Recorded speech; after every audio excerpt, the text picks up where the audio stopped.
আজকে মনীষীতে মাল্যদান করলেন। না, আজকে আত্মবলিদান দিবস। ডক্টর শ্যামাপ্রসাদ মুখার্জিকে তৎকালীন যারা দেশের শাসক হতে চেয়েছিলেন, তিনি যেহেতু কাশ্মীরের জন্য লড়াই করেছিলেন, তাকে কার্যত খুন করা হয়েছে, স্লো পয়জন করে খুন করে বিনা চিকিৎসায় তাকে শ্রীনগরে আটকে রাখা হয়েছিল এবং কার্যত তাকে বিনা চিকিৎসায় কাশ্মীরকে ভারতবর্ষে রাখার জন্য তাকে আত্মবলিদান দিতে হয়েছে। তাই আজকের দিনটি মৃত্যু দিবস নয়, আজকের দিনটি আত্মবলিদান দিবস। স্কুলের বাচ্চা কালকে রেজিনগরে স্কুলের মধ্যে বন্দুক নিয়ে চলে গেছে। নন্দীগ্রামেও কালকে ইটভাটা থেকে একাধিক বোমা উদ্ধার। এটা নন্দীগ্রামে শিল্পে পরিণত হয়েছে।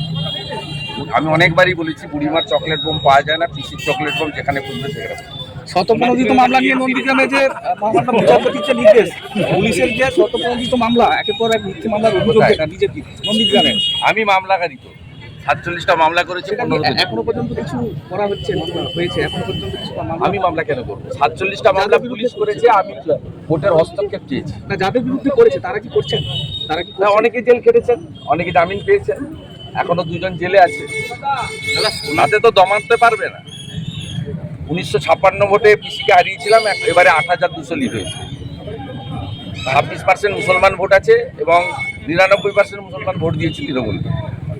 তারপরেও আমি 8,200 ভোট লিড করেছি, আমার লিড বাড়িয়েছে। আপনার ব্যবধানের পর এবারেও ব্যবধান অনেকটা বেড়েছে, তবুও এত জল্পনা? ওরা অধিকারী মুক্ত পূর্ব মেদিনীপুর করতে চেয়েছিল, উল্টে পিসি মুক্ত পূর্ব মেদিনীপুর হয়ে গেছে। 16টার মধ্যে 15টা।